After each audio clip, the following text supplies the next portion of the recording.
Ежелгі адамдар жерге құлаған дәндер уақыт өткеннен кейін қайта шығып, өнім беретінін байқады. Олар азық-түлікті өсіруге болатынын түсінді. Осылайша адамдар терімшіліктен егін шаруашылығына көшті. Егін егуге өзен жағаларындағы тегіс жерлерді таңдады. Жерді ағаштардан тазартқаннан кейін кетпенмен қопсытты. Дайын жерге дәндерді шашты. Бұндай егіншілік түрін кетпенді деп атайды. Егін өнім бере бастағанда оны орақпен орып жинады. Орақ жанына өткір тастары бекітілген доға тәріздес ағаштан жасалатын құрал. Уақыт өте келе адамдар соқаны ойлап тапты. Соқаны бұқаларға жегіп жер жыртты. Соқа арқылы әлдеқайда көп жерді және терең жыртуға мүмкіндік пайда болды. Дәннің жерге терең егілуі өнімділікті арттырды. Ежелгі адамдардың алғаш еккен өсімдіктері арпа, бидай және тары болды. Бұл өсімдіктердің отаны Кіші Азия жері. Дәл осы аумақтан отырықшылардың ең ежелгі қоныстары табылды. Адамдар ертеден-ақ жануарларды қолға үйрете бастады. Ең бірінші болып адамның адал досына айналған ит қолға үйретілді.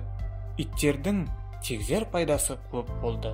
Егер де қонысқа жаулар немесе жыртқыш аңдар жақындағанда, олар үріп, қауіпті ескертетін болды. Иттердің аң аулауға шыққанда да пайдаланды.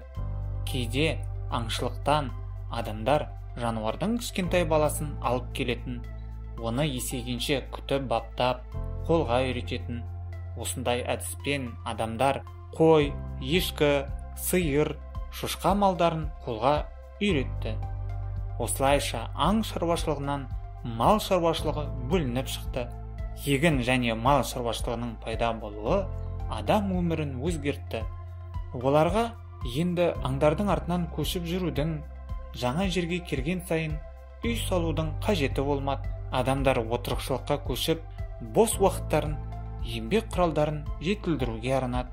Осы уақытта адамдар қыш ыдыстарды жасауды меңгерді. Ыдыста азық-түлік сақтауға және ас дайындауға болды. Сонымен қатар адамдар жануарлардың жүні мен сығырдан жіп жасауды да үйренді. Жіптен мата жасап киім тікті.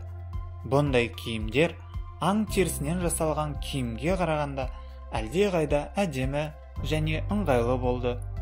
Отырықшылыққа көшудің арқасында адамдар жаңа заттар ойлап тауып, қолөнер пайда болды. Шамамен 3000 жыл бұрын адамдар металл өңдеуді да үйренді. Тұрмыста пайдаланылған алғашқы металл мыс болды. Мыс кендеріне бай Кіші Азияда мыс кейде тіпті аяқ астында жататын. Кейде ол отқа түсіп, балқи бастайтын. Бұны адамдар байқап, балқытылған мысты әртүрлі формаларға құя бастады. Сөйтіп, жебе ұштары, балта, пышақ сынды заттарды жасады. Осындай адам өміріндегі үлкен өзгерістер бар жоғы біздің заманымыздан бұрын 5 және 3 мыңжылдықтардың арасында болды. Бұл дәуір тарихта неолит деген атпен қалды. Ал осындай жаңалықтардың дәл осы заманда ашылуы неолиттік төңкеріс деп аталуына себепші болды.